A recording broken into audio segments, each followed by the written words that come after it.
Margaret awoke, startled, a cold sweat clinging to her. She gathered her thoughts.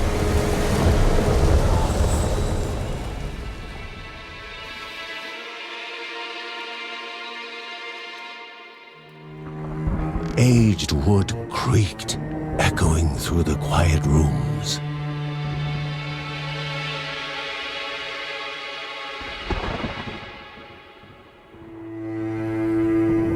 Near the house stood a shrine to Rhea Dana, goddess and daughter of the land, of Rhea and a being of comfort.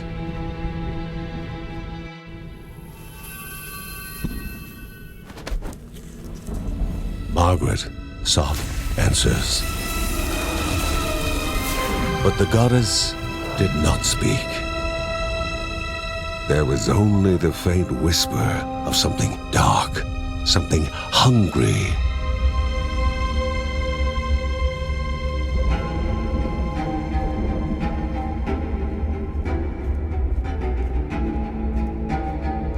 The old seer's bones felt the weight of their age as she climbed.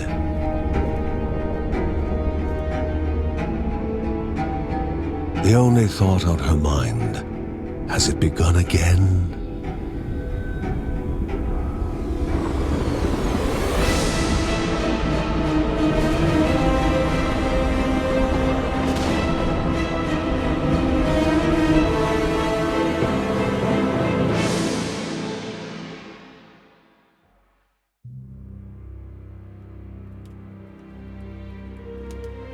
John's mission would be a simple one. He was to investigate Rhea's greatest shrine. His mother presented him with a fresh divinity shard.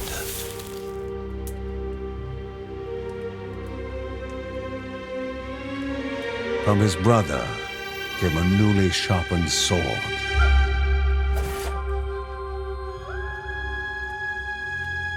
His wife gave him a kiss, and his daughter's hugs were full of reason to return home safe.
Rhea, a land long forgotten, a place of unimaginable beauty.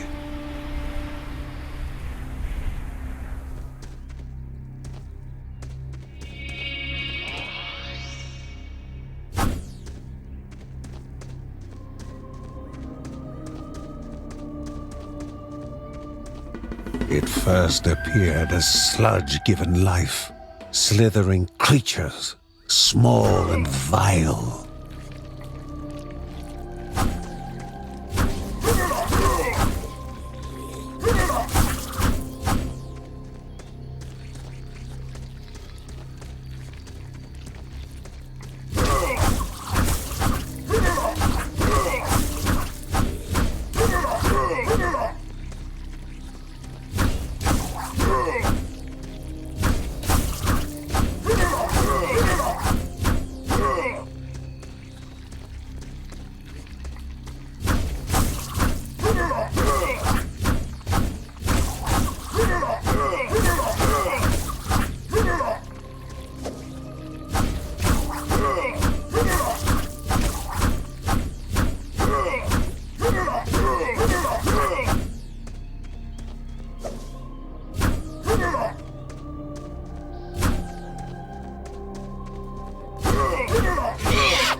A wall, impeding further progress. A battle was certain.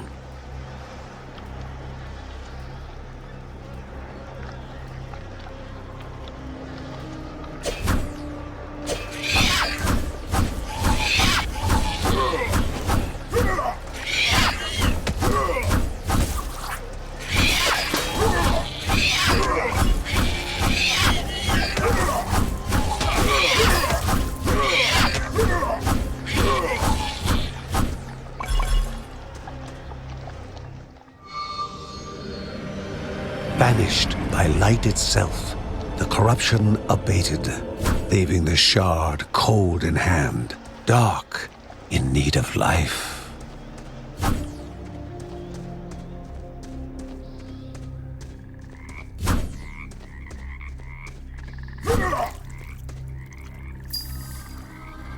The shard grew warm, humming softly from the harnessed energy.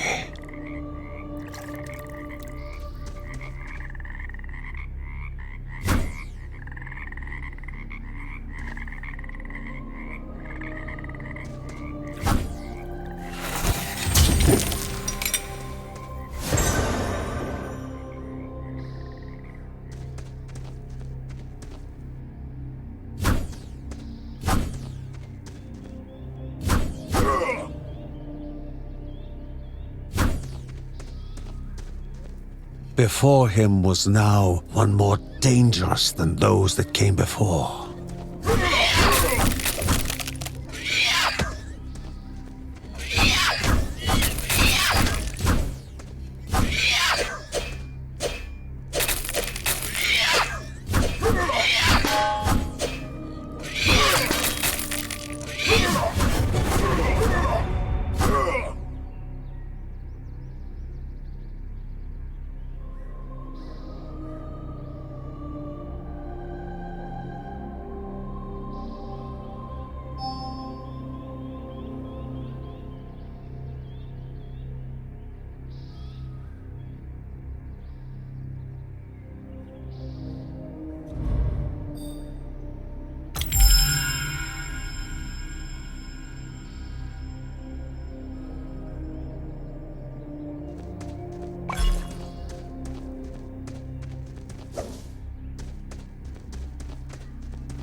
Goblins, a familiar threat, albeit farther out than usual.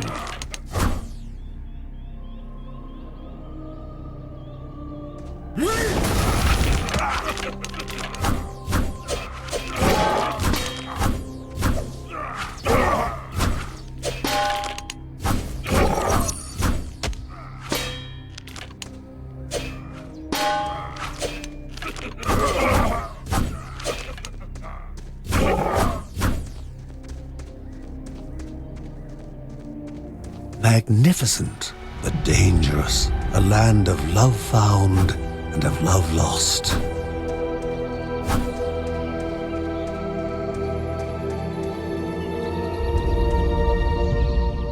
Before him was sacred ground, left untouched in days gone by. Remaining calm and collected, the shock of his heart-skipping beats was concealed in expert fashion. Before him stood Linda, his eldest daughter, with bow and quiver at the ready, determined to do her part.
Before the Guardians were not beasts feeding, but monsters consuming, destroying others. They corrupted and distorted, creating even more hungry husks.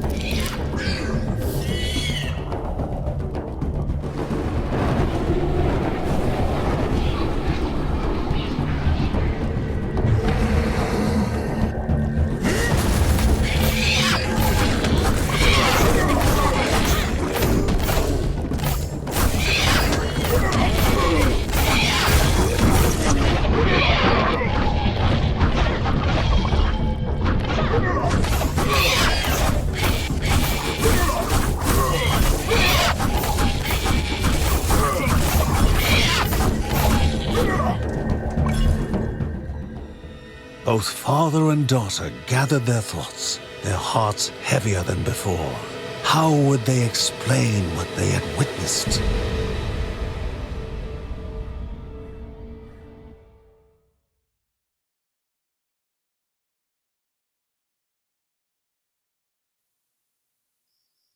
The ancient tree had been cut down. Together, father and daughter described the horror, the creatures dripping with decay that slithered into bodies stuck between life and death to bolster their ranks. Grandma Margaret confirmed what they all feared. It was the corruption, a cruel entity spoken of only with hushed voices, an ocean of darkness that flowed from the top of Mount Morta. And the Bergsons' duty was to stand against this devouring deluge of death. Kevin was also eager to do his part in the family's fight, especially when his older brother Mark was off somewhere. He was as much a guardian of their mountain home as any of them. She stood. If they were to reach the summit and destroy this evil, as the Bergsons of old had done in the past, they would need the assistance of the sanctuary.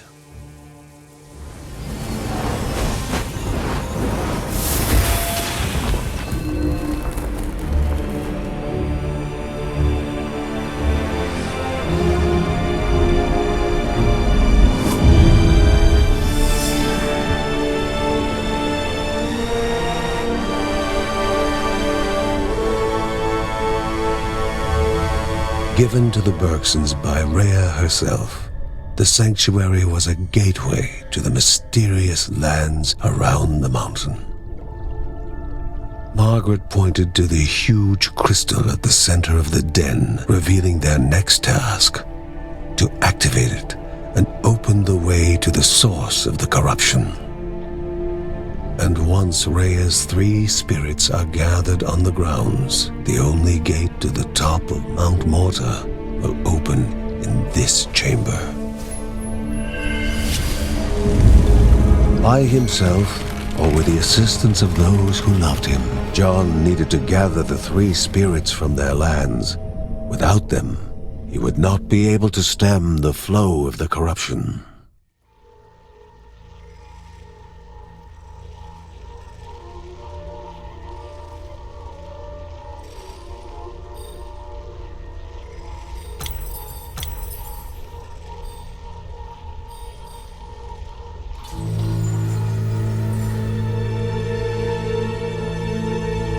A celestial shard chipped directly from the ancient crystal in the sanctuary. It would be the Bergsons' lifeline, a tether to pull them back home before death's fateful whisper.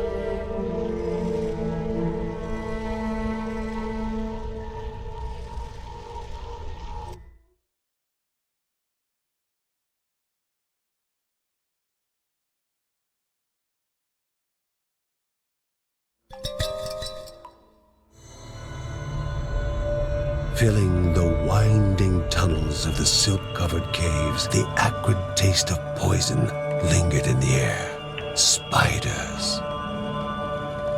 Linda told herself it was only target practice. As she readied her bow, they must find the spirit deep within the caves.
The Bergson began to slip away, wondering if this was death.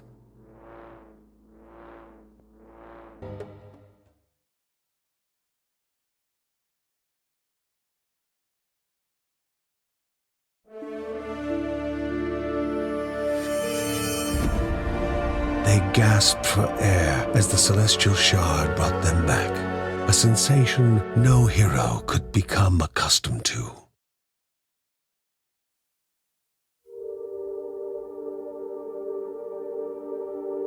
As she heard John and Linda describe their foray, thoughts rushed through Margaret's head. The corruption had amplified the creature's wickedness, and no longer were they part of the harmony of the Rhea. With the new threats looming, Margaret asked Ben to prepare his workshop. He would have to take charge of enhancing the warrior family's weapons and armor.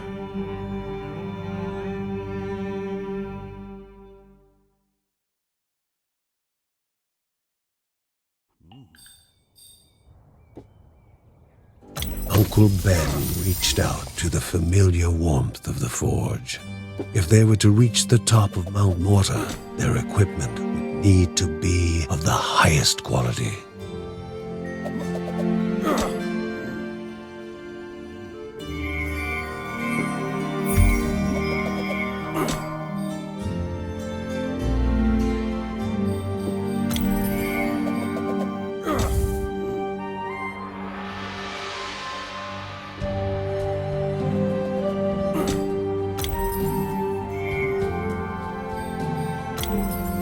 When light faded from the sky and most were fast asleep, Mary would write about her family, immortalizing them for future generations.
Kevin's need to help all began when his elder brother Mark left the house.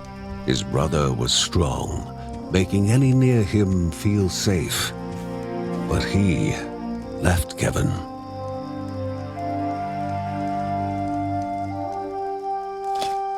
Though Uncle Ben knew what his nephew needed, a focal point for his aspirations.